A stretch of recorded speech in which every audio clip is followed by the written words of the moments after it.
A chat with Glendora, a show for living right. A chat with Glendora makes your day so bright. Words of inspiration, jokes to make you smile. Come relax and chat with Glendora for a while. Financial or get 0% financing for 72 months on this all-new Silverado. See your upstate Chevy dealers. Hi folks, it's Glendora. The college coach said to his right forward, "You're so slow if you got caught in the rain, you'd rust." And the co-ed said to her basketball player, "You smell good tonight, what do you got on?" And he said, "Clean socks." Go vegan, Greg.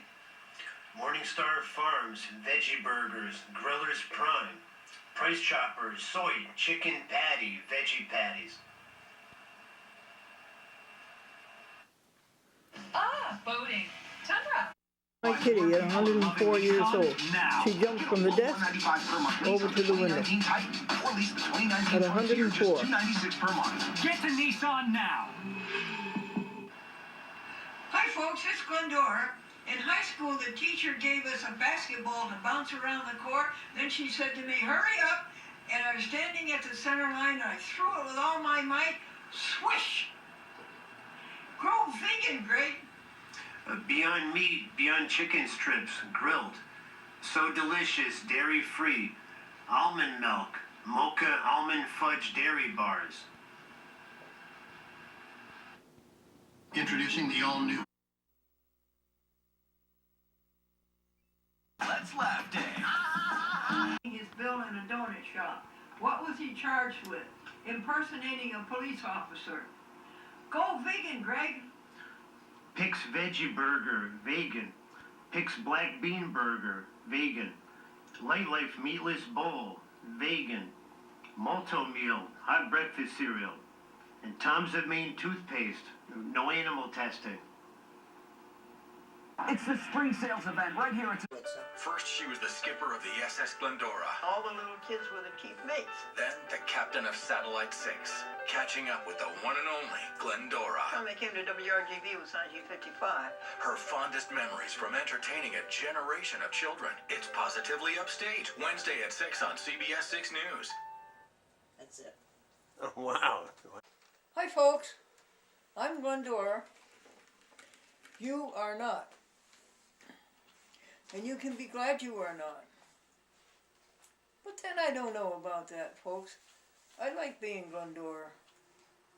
Since I found out the truth. What truth? I found out the truth. After all is said and done, the only thing that really matters is how did you treat others? Since I know that truth, I like being Glendora. And I like knowing that others includes the animals. And I have found the peace of God because I treat the animals right. As the American Vegan Society says, I live harmlessly. I don't hurt anybody.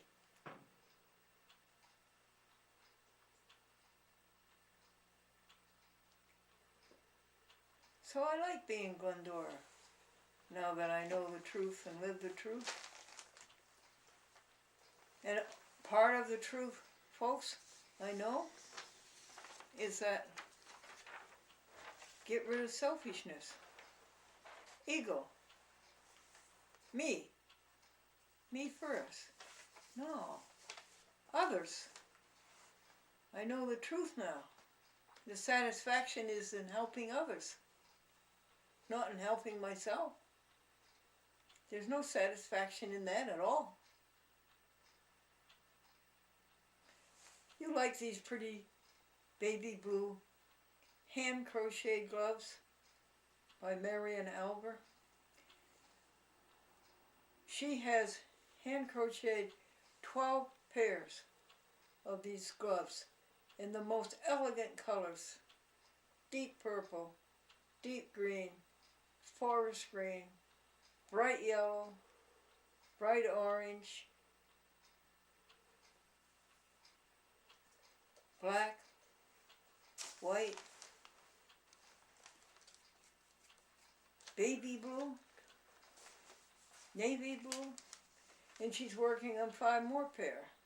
And then she dreams of doing 3 more pair after that. What she's trying to do is that all of these costumes that we have for the chat with Glendora. Greg, how many costumes do we have? 40? Oh, very many. So.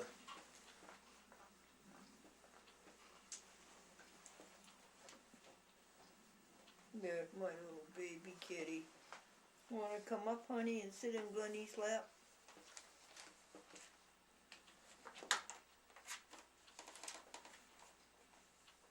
How's the little kitty that's 104 years old? And she's doing so well, folks. She does all of her functions. She walks. She goes to the litter pen. She eats. She gets under the blanket at night and has a tent and is content. And the other night she was purring so loud. You could hear her purr. And she's 104 years old. Now she's a rescue and we don't know whether she was born in May or April. But whichever, that'll make her 105. I think she wants something more to eat the 4th time she's eaten today. She likes her food with nutritional yeast on it. Back to the truth. Happiness is helping others and working together with others, helping others. So all work together and we all have a good time doing it. So I guess it's a good thing to be Glendora after you've learned the truth. May the God of peace himself sanctify all of us together, completely, through and through. May the God of peace himself sanctify all of us together, through and through. I guess that's what a chat with Glendora is in a nutshell.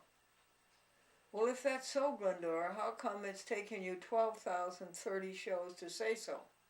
A half an hour each. 90 years old, no doctors and no medicine. 90 years old, finally knowing the truth. Finally living the truth. This is March. March the 19th, the day before spring. Tomorrow is the vernal equinox. And the daylight's going to equal the nightlight.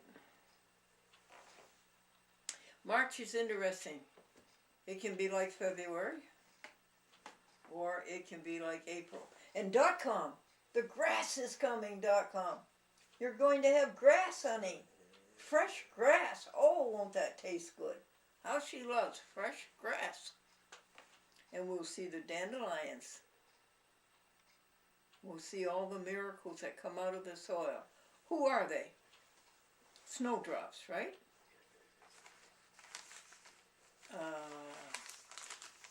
Crocus, jonquils, daffodils, forsythia, magnolia, weeping cherry,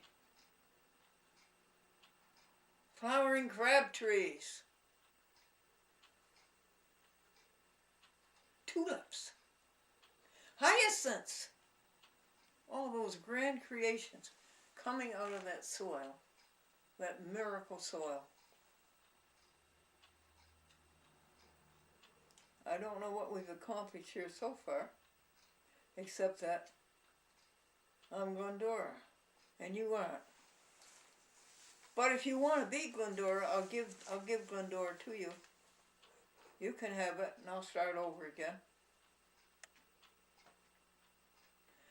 WRGB, Julia Dunn, interviewed Glendora about her children's television shows from 1955 to 1962. And tomorrow night, the interview is going to be on their 6 p.m. news. Channel 6, Albany, New York. Google, wherever you are, Google Channel 6, Albany, New York. And if you miss tomorrow night, Google it for 6:30 p.m. almost any night, and you'll see the vegan commercials to help the animals.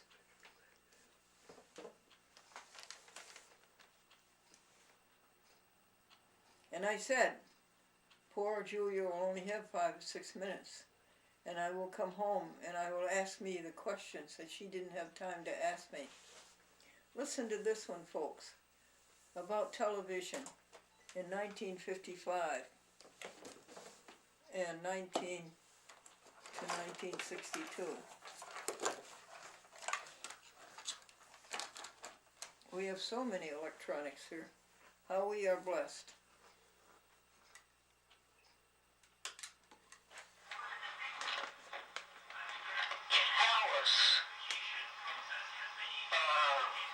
Velcro on the back brace.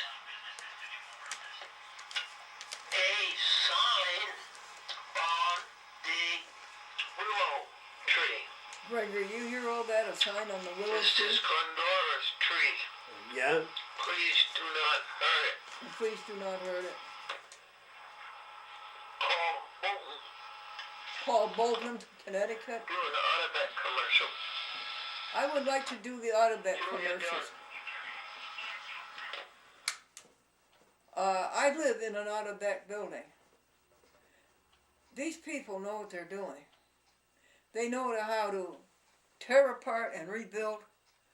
They know how to build from scratch. And once it's built and done, they know how to maintain it. And they have commercials on Channel 6. I would like to be a personal knowledge statement saying how able these people are. And then they always put in their commercials that they want experienced carpenters.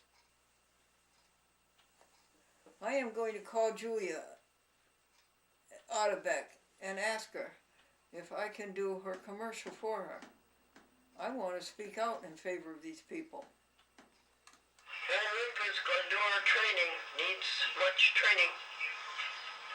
Call Diane in traffic. Oh, Diane in Channel 6, I am so upset with myself. I went all the way up to Channel 6. I was there 4 hours, and I didn't see you. I didn't stop everything and go see you, Diane, in traffic in Channel 6.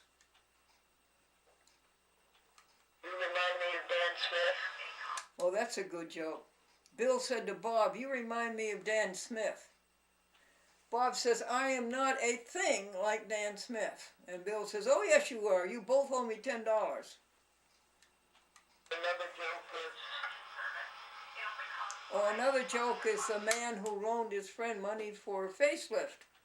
Well, did you ever get your money back? Well, no. I don't know what he looks like. I can't find him. A facelift. Call the front desk and see if there were calls. Now, I did call the front desk Calls about the commercials. at WRGV. I wanted to know if the public called up, and somebody said, Greg, did you hear somebody say that people were calling the TV station about the vegan commercials to help the animals? Somebody said something about that, or I'm not quite... I'm asking you, did you hear that? I think I did. I think I did too. So I went to call the front desk, and there's no receptionist. It's a recorder. It's as bad as Channel 10. No receptionist. Glendora comment, and that's a blast from the past. Exclamation mark. Blast from the past. Nice video, period. It is good to hear people talk about Jesus. Create another video about Jesus Christ. Maybe you can do a 60-second video about Jesus, or about the phrases of hope, and or about the promises of God. Easily. i.e. the quote from 2 Timothy chapter 1 verse 7. Can you hear that, Greg? KJV. Yes. It's clear, Signed isn't at it? the bottom of it. Yeah. 7:21 p.m. Love your jokes, Glendora. Comma, signed Mitch. Dora, I remember when you were on TV many years ago with your cartoons. Your link here says Hal Hefner. Really? Hal Hefner made a comment on your link. It says, I remember Glendora came to Tamarack School for an assembly. He says here, it says, an interesting woman.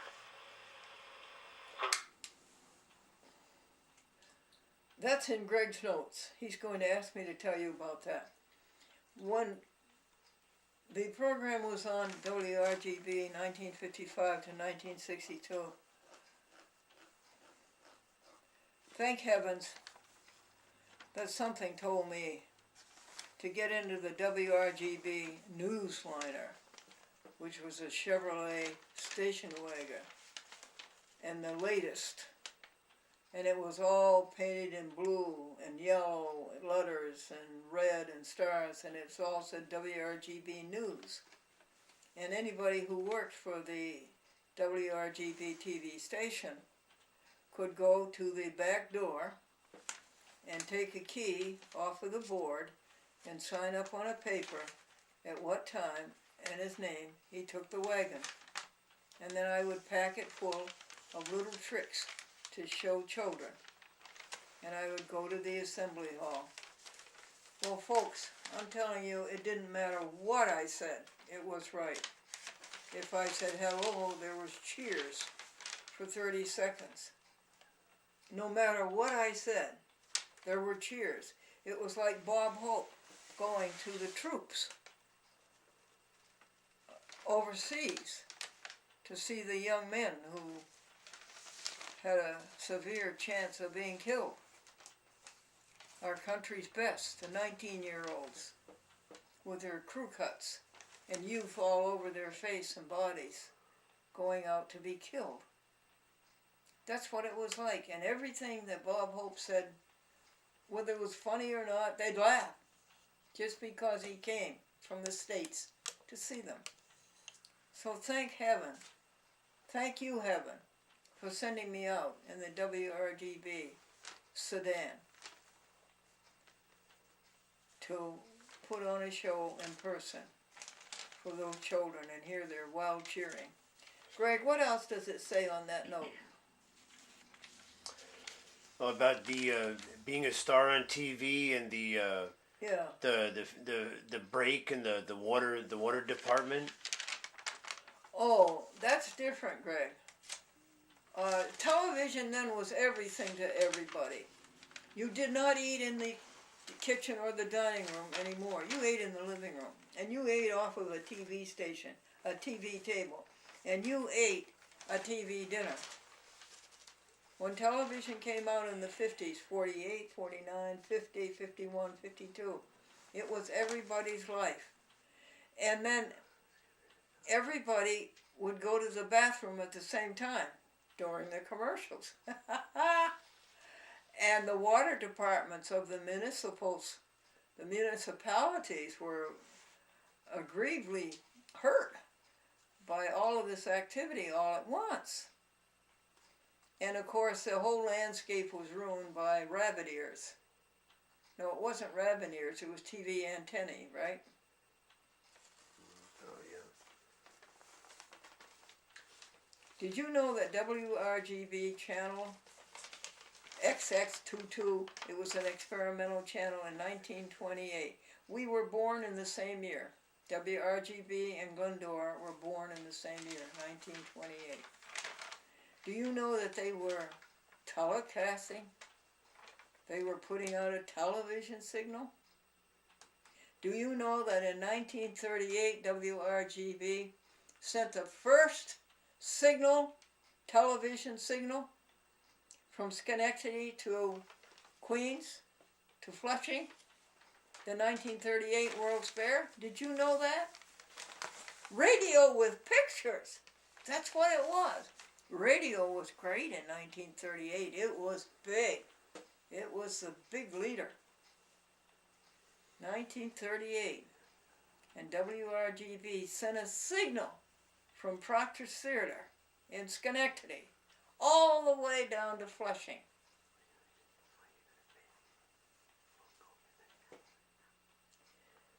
Now that signal happened to be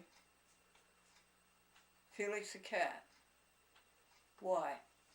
Because it was black and white and so delineated. Radio with pictures.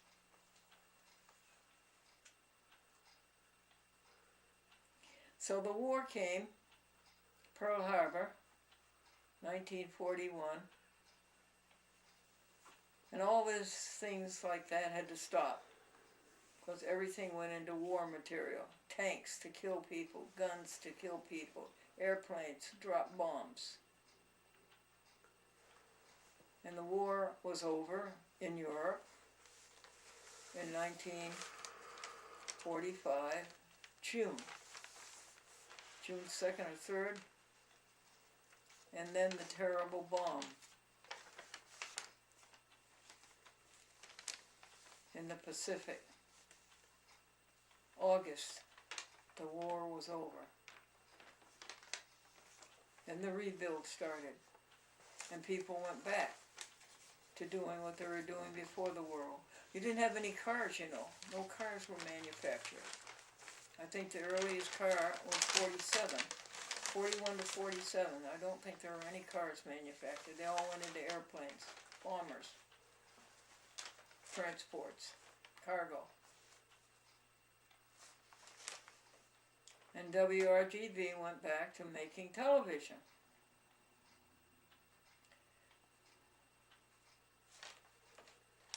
Now before the war, they didn't have any film, cartoons, or movies, or anything like that. They had to produce their own programs. So they did dramas. And all the local people around Schenectady, the capital district, were in the dramas. And there were only a few television sets. And they were distributed among General Electric executives. And these sets, folks, the screen was that big. So they had a magnifying glass in front of the screen so you could see it. And they would put on their programs, we will say, every Wednesday. They would broadcast. And a General Electric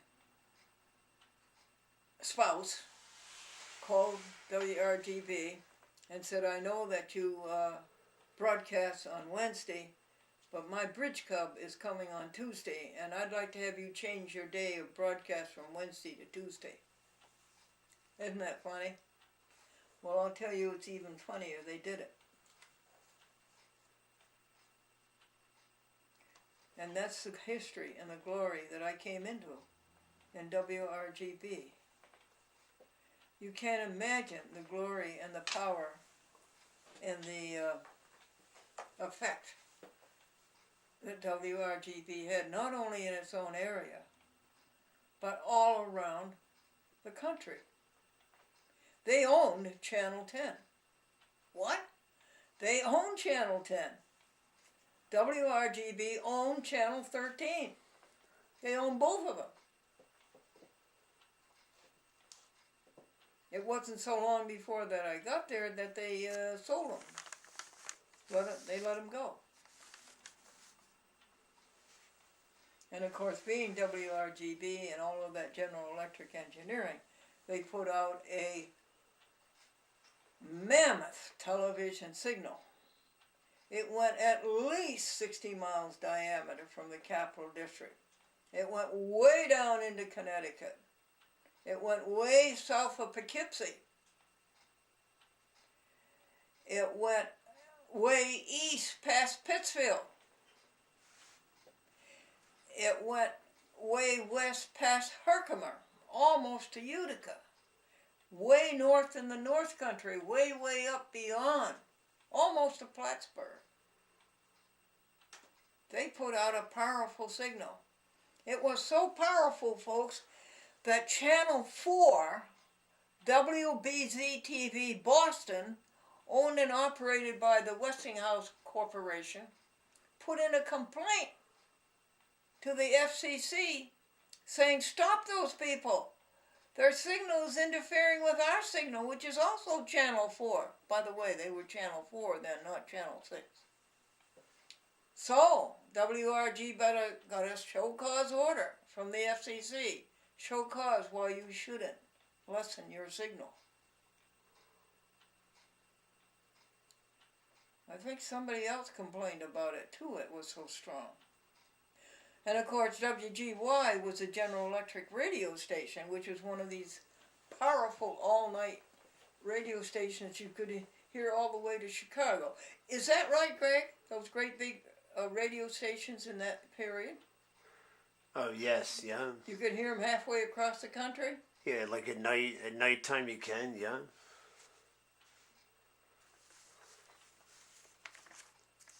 That was the power and the magic that poor Julia Dunn couldn't know and couldn't pass on. And I told Julia Dunn and all the other people there, you are stars. You are on camera, you are on Channel 6 now, you are stars.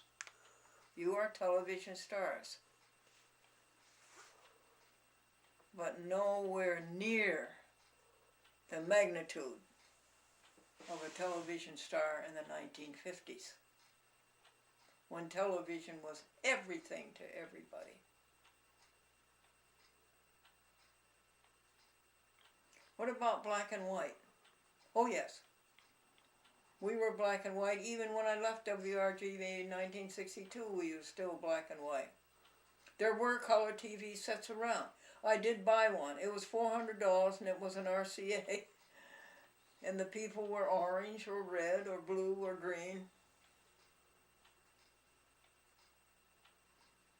Now WRGV General Electric was trying to win the color TV fight. So was CBS. So was Philco. So was Westinghouse. So was Dumont. But they all failed. Who won it? Who won the color division? Who won the color TV fight? You're right. Who was it, Greg? What, RCA? Yep.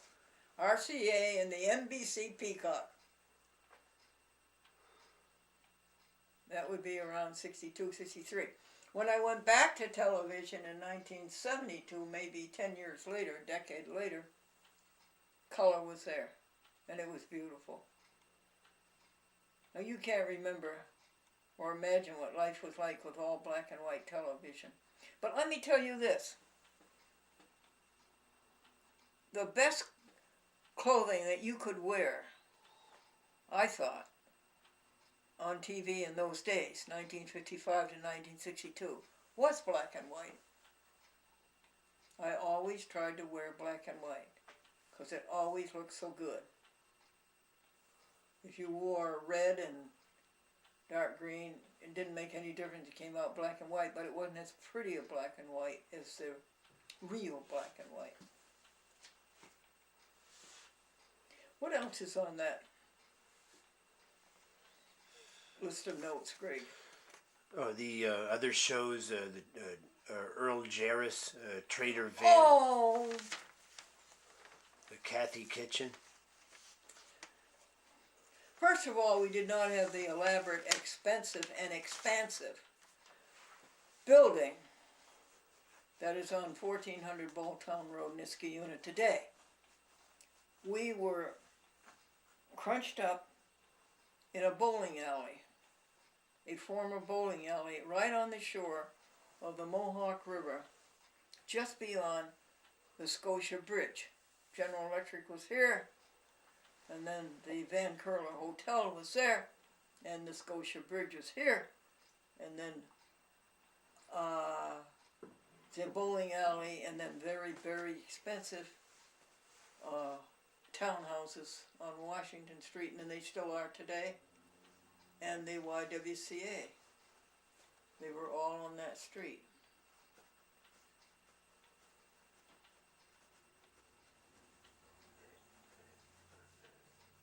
So we came from this rickety old bowling alley that had been refurbished here and there and patched up.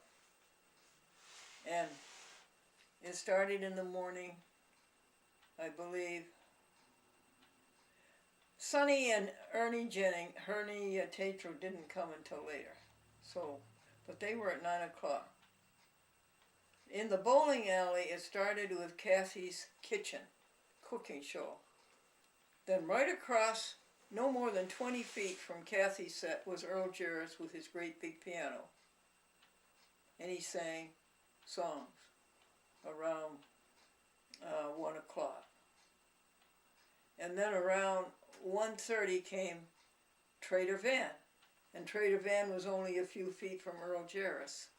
And these were all back to back. The cameras were faced this way for Kathy, and when Kathy signed off, they turned the cameras around and got Earl Jarvis, and when he was done, turn the cameras this way and get Trader Van. Trader Van used to swap articles. People would call in with one article to swap for another.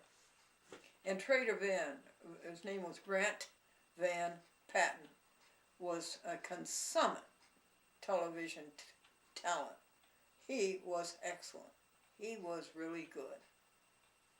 Then I think we had a couple of hours. What did they do? Run movies, run old films or something? And then I think it started with the SS Glendora. The SS Glendora was not in the big bowling alley studio upstairs. It was in a tiny room. I would say it was no more than 14 feet by 10 feet. With 2 cameras in there, and the cameras in those days were this wide and this long, and they sat on dollies, and the dollies were great big triangular platforms with wheels this big. 2 of those in there plus a boom mic. You know what a boom mic is? A man stands on a platform and he pushes the microphone wherever anybody is talking, like that. With maybe 4 or 5 Klieg lights, each one 1,000 watts, and with 4 or 5, 6, 7 or 8 or 9, 10 children, all in that 14 by 10 foot room, plus the flap that looked like a ship, and it really did look like a ship. It looked like we were on the deck of a ship. Thanks to Jim Fisk, a consummate artist. And I described all that heat to you, and guess what? That was before air conditioning had been invented.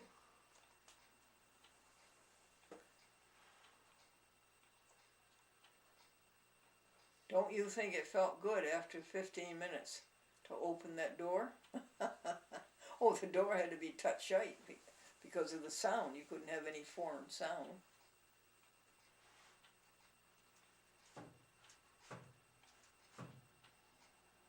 What else is on your notes, Greg?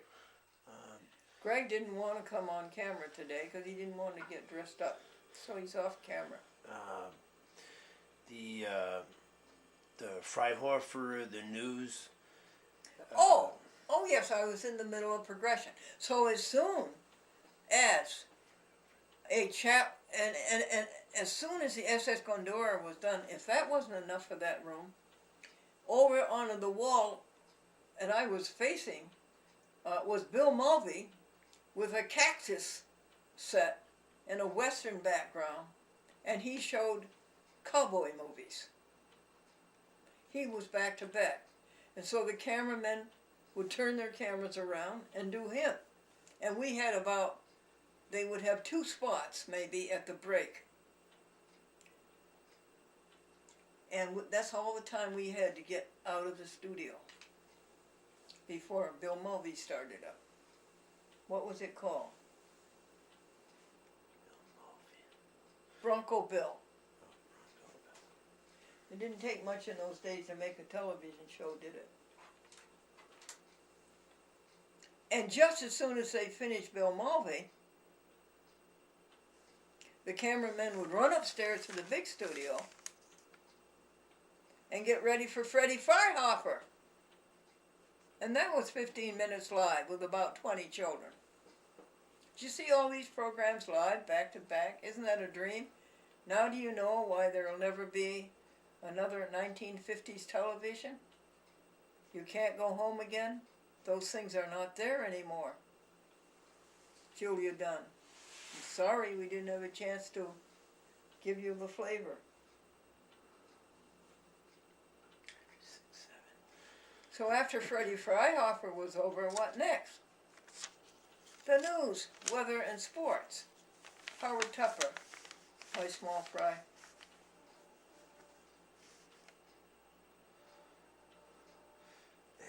Let's see. And was there a program, anything in between the news and the next live show? No. There was nothing in between. It was Gary Stevens and the After 6 Sevens, a music group. Now, where did Earl Pudney come in? Earl, where were you, dear? Well, by 7 o'clock it was over. And by 7 o'clock they went, or was it 7:30? They went network. And the rest was prime time. Up until the news at 11 o'clock. And it looked at 11 to 11:30. And I lived right next door to WRGB, the house right next door to it. And at 11:30 I used to see all of the cars and the lights go down that circular driveway, Balltown Road. See them all go home for the day. The day's work done.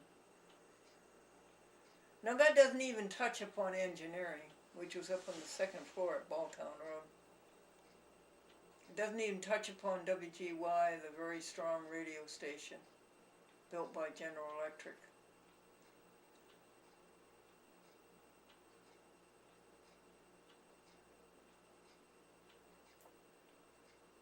When was radio the strongest? The 30s? Was radio strong in the 20s, Gregory? In the 20s and the 30s, I think. What'd you say? The 20s and 30s and the 40s. And very strong in the 40s. Yeah. Then it began to peter out when television came in just the way the movies did. You know, these things all have a hegemony of about 50 years. Go back to vaudeville. It lasted about 50 years. And then what put it out of business? I would say movies, right? And movies and radio lived side by side for quite a while, for 50 years. Then came television. What television? Broadcast television. 1950. And then around 1970 came a thing called cable television. I would say that broadcast television has had its hegemony for 50 years. And I would say cable television from 1970 to 2020, about where we are now, has had its hegemony for 50 years and is gradually being replaced. And they're always replaced somebody. Who replaced cable television? Satellite TV is not that big. It's not the powerhouse that broadcast TV was. I would say it would be the computer. What would you say, Greg? Oh, the computer phones.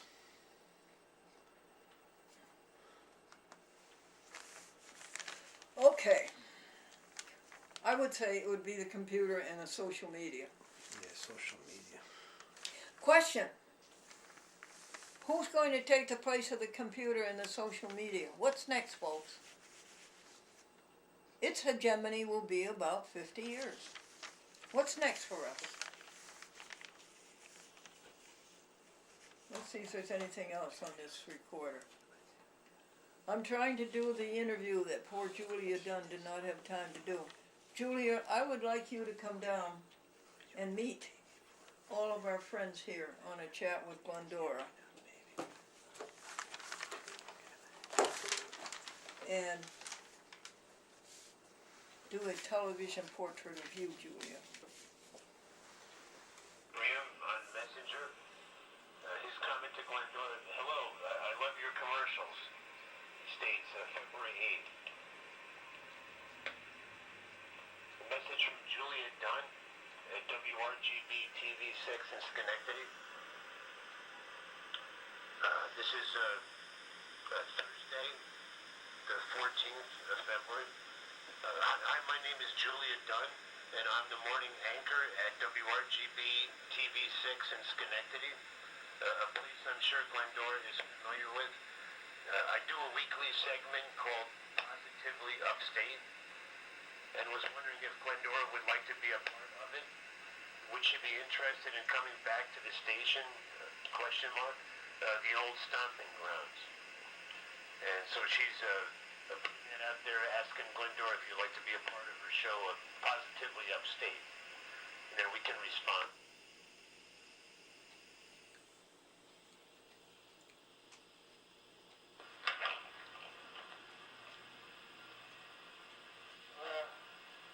The 3 stories.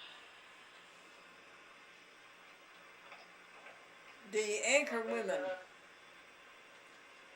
all wear black tights, black knit, long dresses, not long dresses, just knee dresses, but, and that's very sensible, because you can't go on television every day and have a new outfit every day. You just can't do it. If a show lasts, 4, 5, 6 years.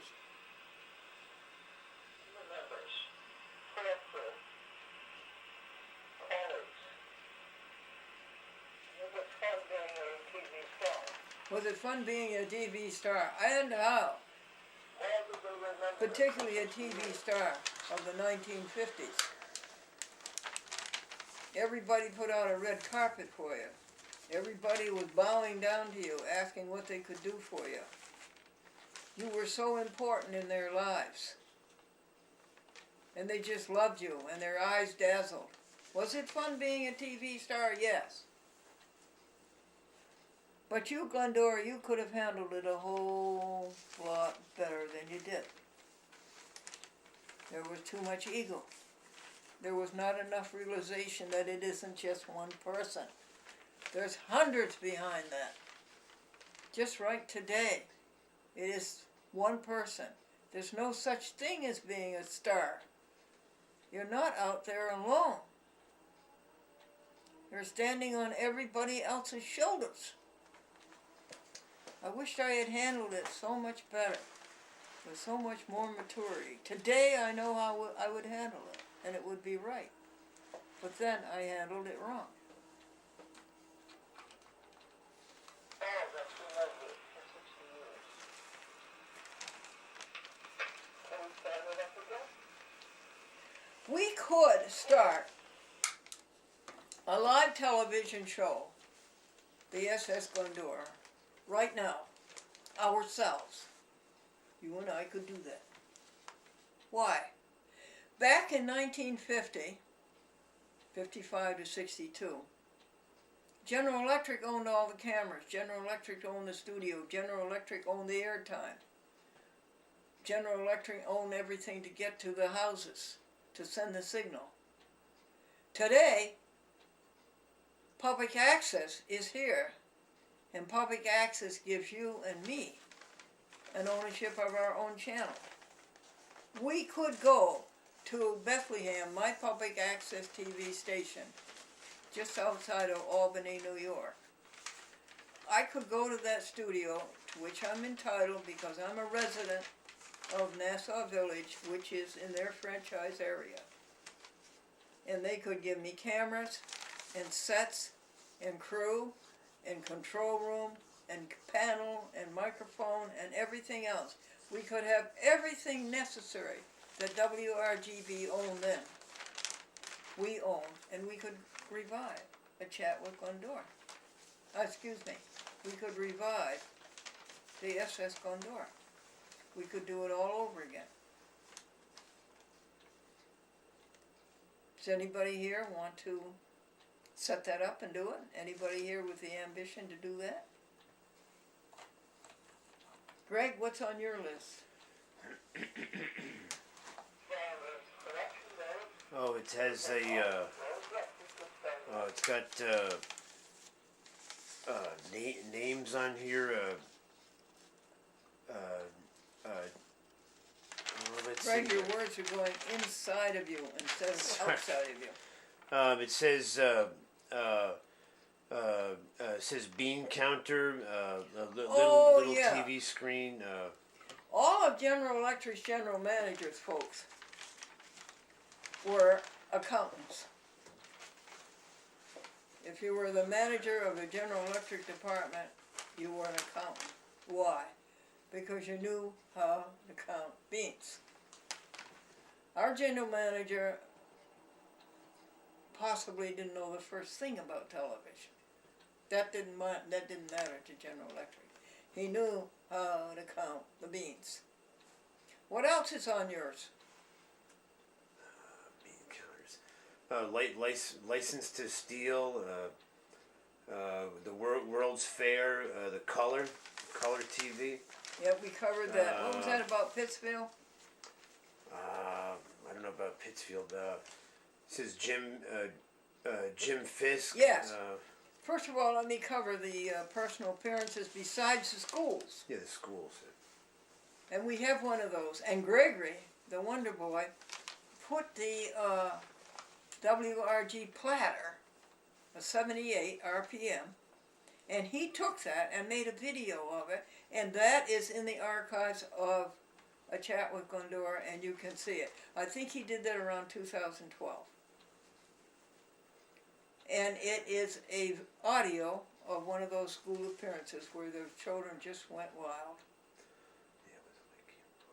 with happiness and joy to see somebody that they was on their television screen in their living room daily. Now I was going to tell you about Pittsfield. There was another kind of personal appearance. I would go to a public park. Well, Pittsfield's a good example. There's a park in Pittsfield, and I went there. And I brought toys, and I brought jokes, and I said, I'm going to be in the park. Come and see me. And the children would come and see me, and we'd meet each other. And we have recollections galore about the little children who came to the parks to see me. Now the other one was that I would play hide and seek with them. I would give them a clue as to where I was going to be at 6:30 on a certain evening. And then see if they could find me. And then I would give out gifts.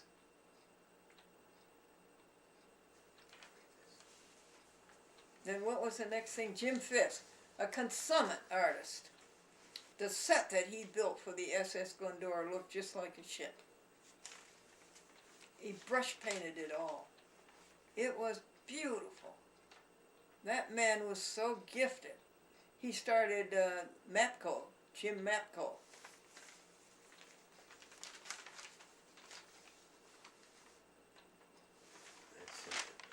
He is gone.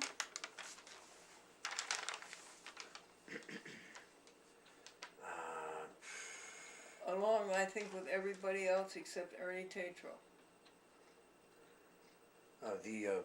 That's so far as I can feel out. Okay. What else, Greg? The Glendora. It says here the schools. You would go to schools and. Yeah, we covered those. And then it says a boom mic. Yeah, boom mic. Boom mic and the Bosco on the floor and. Hold it, Greg. That's a good one. I want to tell you about the microphone. After the boom mic came the lavalier. Well, it really wasn't a lavalier. It was a huge mic. It was this big and heavy. And iron. And it had a cord. But at least you could go around and interview people with it. At least it was mobile. But you had to watch out for that cord. Oh. You could trip over it and fall down right in the middle of the TV set, or you could hurt it. Then RCA came out with the RCA lavalier. It was about this big. About the size of an all-round cigarette lighter. Well, that was great. It was light. It had a little string. It had a snap. You could snap it around your neck, and then when you wanted to go interview the children, you could take it like that. And I had a sponsor, Junior Bootery in Schenectady, and he says all the time Glendora's interviewing, or rather all the time Glendora's doing my commercial, I want her eating a lollipop, because I'm giving away free lollipops to any child that comes to my store. And so I was around interviewing the children with the lollipop, and this young man over here was just about to turn the flat over, and I gave him the evil eye to calm down, and I went back, and instead of putting the lollipop in my mouth, I put the microphone in my mouth. And I was wearing a gold bridge at that time, so you can imagine how that sounded in 57,000 living rooms. By the way, that was the ratings. 57,000 people. Enough to fill Yankee Stadium. Now you remember, this is Yankee Stadium 1955 to 62, the old one.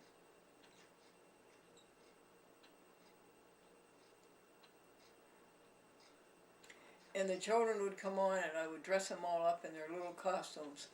They were asked to wear a white shirt and either a black skirt or black pants. And then I would put their shoulder pads on them and tie their black tie. And really tie it. This was a real tie. We didn't have clip-ons then. And then they had a nice hat. And they would come in and they'd say, "This is Chief Mate Wayne Collins reporting from Pittsfield, Massachusetts. This is Chief Mate John Harris reporting from Gloversville, New York. This is Chief Mate Billy Day reporting from Pittsfield, Massachusetts," or whatever. And one little boy, he was really too small to be on the show, but I couldn't say no to him. And his ears were turned bound by the cap. The cap was so big.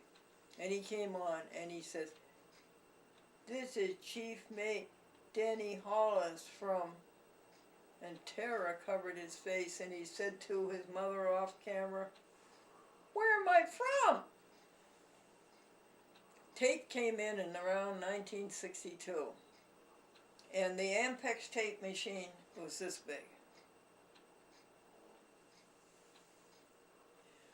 The videotape was 2 inches wide. An hour spool of video was this big, and it weighed about 60 pounds. Look what we have today. Held in your hand. And better quality. And color. This was black and white. So they experimented and they decided to tape Satellite 6 Glendora. And they made so many mistakes and had to stop it and start it up again and do it over, that by the time they finished, I could have gone on live. But as it was, the show started up and I started walking home, and I'm going down Palmer Avenue, and there's children playing out on the sidewalk. The mother opens the front door and says to the children, "Glendora's on." And the boy turned around and said to his mother, "I'm not watching that stupid show." He turned around, and who was coming down the street? Another little boy came in to be on the Freihofer show, and the show had been taped. And I was on my way home to Buffalo for the weekend. And the little boy ran up to May Dunn, the receptionist, and said, "Can I see Glendora?" And Mae Dunn, without ever realizing what it sounded like to that little boy, said, "Glendora isn't live today. He thought I had died." And to hear Mae Dunn describe the expression that came over that little boy's face.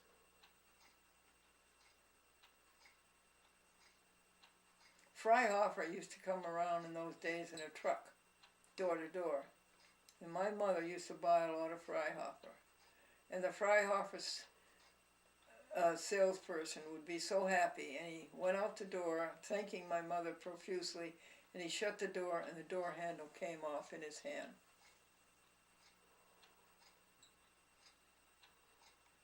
Any other funny things? Greg, next thing on the list. Let's see. That's about all I got. The no air conditioning. Yeah, we covered that. I think we covered everything here. But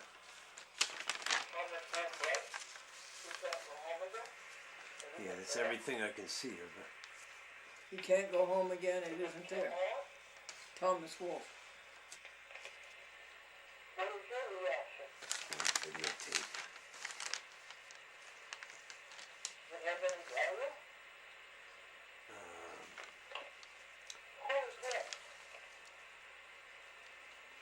I can name some of the people, if Got, any of their progeny is around. Freddie Saburo, Peterson, Bob King, Charlie King,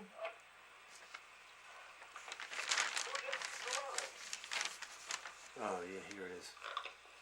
Ray Hill, Ray Hilton.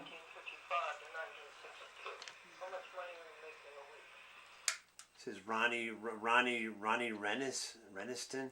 What'd you say, Greg? Ronnie Peniston. Ronnie. Jack Finch. Jack Finch. Ted Baum. Ted Baum, Lenny Sarnacki. Hal Green. Bill Mulvey. Bill Mulvey. It says here. General Electric had pages. Young men who were college men. And they would be a General Electric page, and they would run around and do errands for us and give us office supplies, and if anything you wanted, you asked the page for it. If I needed a prop for the show, I would ask Ronnie Peniston for it. Give him a list every day of the props that I needed for that show. This, I must tell you, listen to this, Julia Dunn. The commercials in the days, you were allowed 3 commercials in a 15-minute show. And I think you were allowed 2 commercials on the break between 2 programs. That's all that the FCC allowed. But listen to this. All commercials in that day were 60 seconds. Truly? That's right. 60 seconds, not 30 seconds.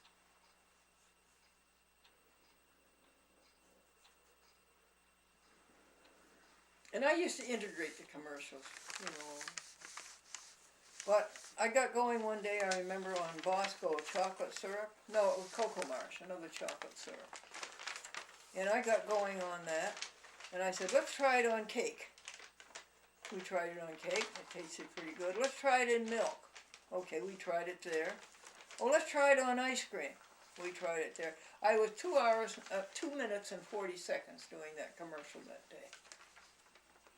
And Greg will find you someday the statement from the advertising agency in New York City who had the client, Cocoa Marsh. And it said how the SS Glendora led every other TV station in the United States where they were advertising, by far, with the contests that they had. And Jimmy Talbot, 8 years old, who was really a production worker, and I treated him just like an adult. And he would help, you know, with the shoulder blocks and the pads and the Ty, he had to run upstairs in the bowling alley to the big studio in the refrigerator, where they had refrigerator for Kathy's cooking show, to get the Cocoa Marsh. And he got it, and it slipped out of his hand. And right in the middle of live television, there's Cocoa Marsh chocolate syrup all over the floor. And how is the camera going to get around that on the big dolly?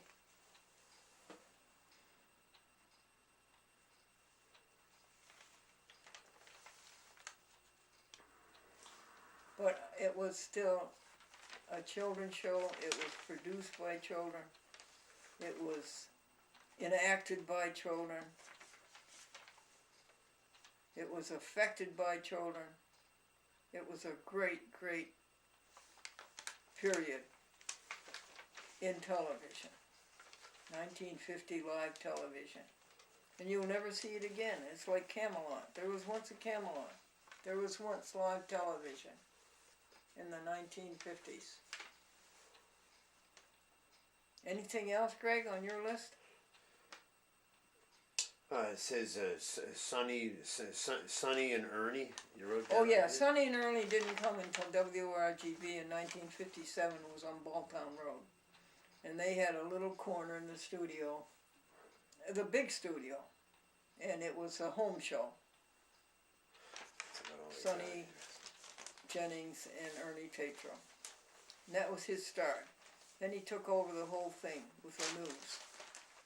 And he's the one who pushed out the rest of the live television. News pushed it out. He saw it coming, and he was right. News has pushed out everything. 4:30 in the morning, the news starts. I'm waiting, Greg. Oh, that's all I have here. That's all you have? That's all we got here. So we went over everything. So it was a license to steal in those days. Everybody wanted to be sponsored on TV if they had the money. WRGB could charge whatever they wanted for a 60-second commercial. It was a license to steal. There was Teenage Burn, which was a platform for young people and their talents, singing and dancing. It was great. It was put on by Tommy. He had a dance studio, and he was smart enough to get a bank to sponsor it. So it lasted quite a few years. That was Friday nights.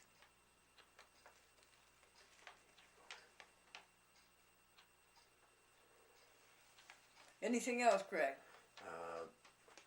No, I don't see anything here. It says here he wrote down 27 years old. You wrote down. How old? Oh, I your know age? a couple of things. How old were you, Glendora? 27. And that waistline. Oh, that waistline at 27. What happened to it? And then how much money? How much money did you make a week? What was considered a good salary in the 1955, 1962? $40 a week was pretty good. $60 a week was kind of special. And what were you making, Glendora? For 45 minutes a day on the air, Monday through Friday. Weekends off. $375 a week. Was it fun being a TV star? No question.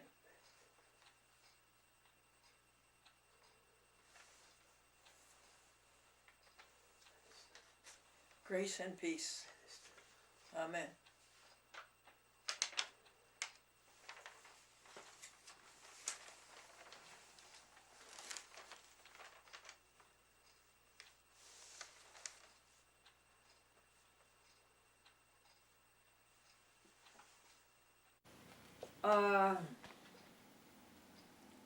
after I told you about the magnificence of WRGB 1955 to 1962, I had to go to a church dinner. It was a very special church dinner. It's given by St. Luke's Lutheran Church in Valatia, which is a village next to Kinderhook, all in Rensselaer County. And they're in Columbia County, aren't they, Greg? Yeah, they're in Columbia County, south of Rensselaer County. And this is a very interesting supper. It's called Hot Meals in the Cold Days. It starts in January and goes February and March. And each church, each week, volunteers to do the supper. What I'm saying is a different church each week does the supper. The Kinderhook Reformed Church, the Presbyterian Church, and they bring in all their own food. The St. Luke's Church provides bread from Hannaford. Thank you, Hannaford. And desserts from Hannaford. And Dunkin' Donuts provides donuts. And Hannaford also supplies vegetables and fruits they think are just a little bit over their fresh standard, but they're good enough for us. But the churches bring in all their own food. Well, last night I had to go. I've been going to this for a number of years. It started 5 or 6 years ago.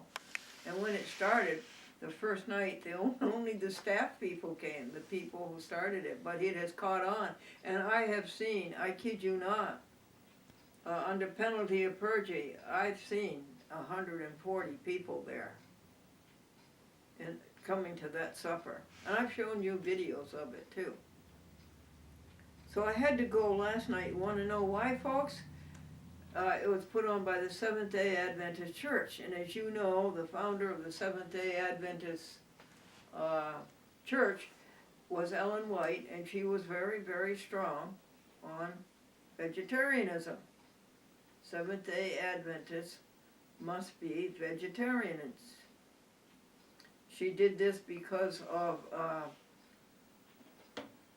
Genesis 1:29, where God said very clearly, you eat herbs and vegetables and fruits. And she did it because she loathed the cruelty to animals, and she did it because of health reasons. It is not healthy to eat flesh. To say nothing of, it's not humane to eat somebody else's body and to eat dead meat. So I had to go because they always put on the one around St. Patrick's Day. St. Patrick's Day? Yeah.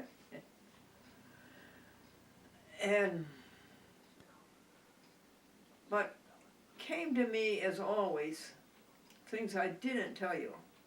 And I would like to make a few of those points now.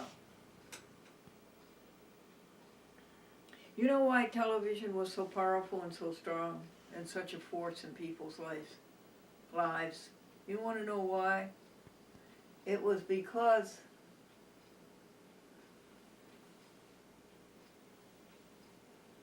of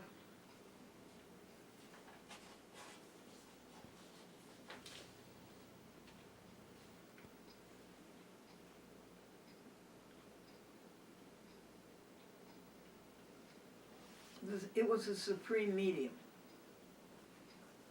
It was action. It was live. You could see it as it happened. It was live. It was color later. It was voice. It was motion. It was immediacy. Immediately that it was happening, immediately you could see it. Now radio, of course, had those qualities, immediacy and live and so forth, but it didn't have pictures. So it was sound and motion and immediacy. It was let's face it, it was the greatest communication that mankind had ever come up with. And it had everything. Well, So it does today, and maybe even better. But it's not the #1 medium anymore. You want to know why? Because others came along with the same qualities and newer qualities, and the audience became fractionated. In those days there was only television, and that's all people had to go to was television. But nowadays, the audience is fractionated. Well, how many channels do you have on the satellite? Yeah, 600. How many channels do you have on cable TV? Couple of hundred? Is it? What about your cell phone? How many things can you see on there? So you see, that's why television isn't the power that it was, 1955 to 1962. People have too much choice. All right, let's say people have a multiplicity of choices. So that was one point that came to me after we signed off yesterday. I want to tell you that WRGB was a real person. What do you mean, Glendora? There was a man named WRGB, Walter R.G. Baker. He was a General Electric vice president in Schenectady. And he was head of electronics. That's our field, right? Electronics, all this that we're talking about. So, in his honor, when we got rid of the experimental call letters, like WWX24, given us by the FCC, it became WRGB. The current management of WRGB looks to me as though they are trying to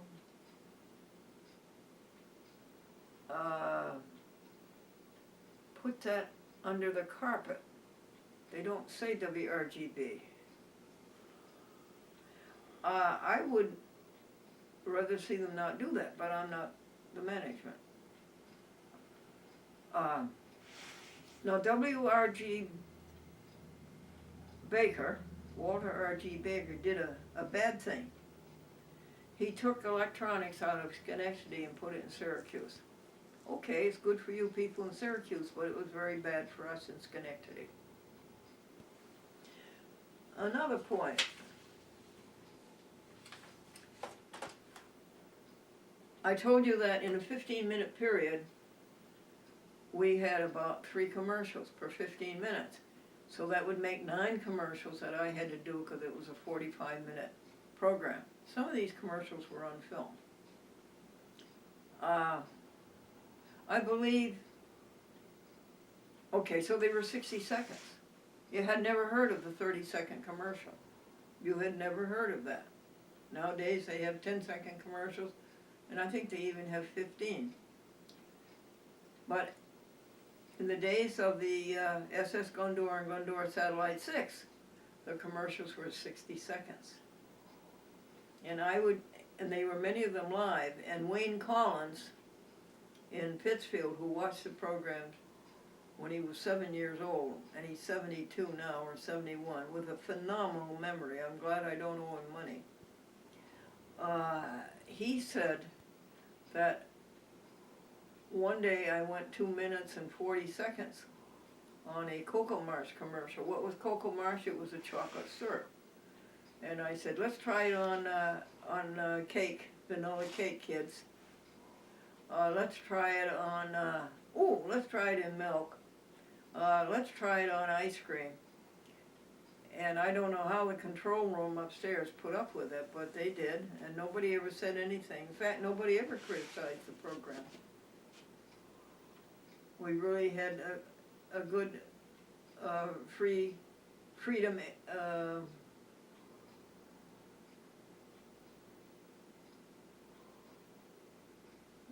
feeling. with our programs on WRG in 1955 and 1962. Of course, General Electric could always be sued. Everybody would like to sue General Electric. But we didn't have people promoting suits, lawsuits, the way we did today. People just didn't sue that much. So that was 60 seconds commercials, and I think in the break they were allowed only one.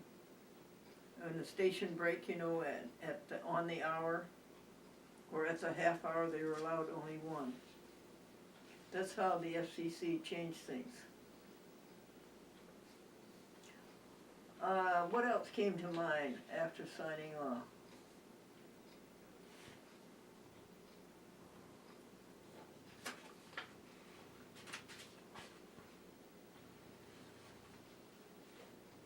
Oh, I wanted to tell you that last night's supper, why I particularly had to go to last night's supper, is because it was vegan. It was vegan lasagna. And that's why I had to go to last night's. And Dr. Celestin came up to me and he says, I'm going to see you on 6 p.m. tomorrow night on WRGB. And I said, well, how'd you know that? He says, that's all anybody's talking about. Promotion department at WRGB current on March the 20th, which is the vernal equinox today, spring, did an excellent job on their promo. It was very well written, it was very well produced, and the announcer was excellent. A generation of children, that's a great phrase. A generation of children, and you have seen that as the people keep coming back and writing in and remembering it. My goodness, we're getting almost as much fan mail as we did in 1955 to 62. Would you like to know the highest amount of fan mail that came in? It was a Monday, and the highest number was 700 in one day. It averaged about 1,200 a week there while we were giving away the Felix the Cat membership card that had a secret code on the back of it, and people. Gregory, who showed the membership card last week? Was that on Facebook? Yes. Yeah, on Facebook, or yeah, it was. I'm not sure on whose page it was on, but I saw a copy of the Felix Cat, the membership card with the codes in the back. Yes, it was Julia Dunn's Facebook, wasn't it? Yeah, Julia Dunn, I think it was. You did a good job on your Facebook, Julia Dunn. You got a tremendous response. 4 pages of remembrances from people.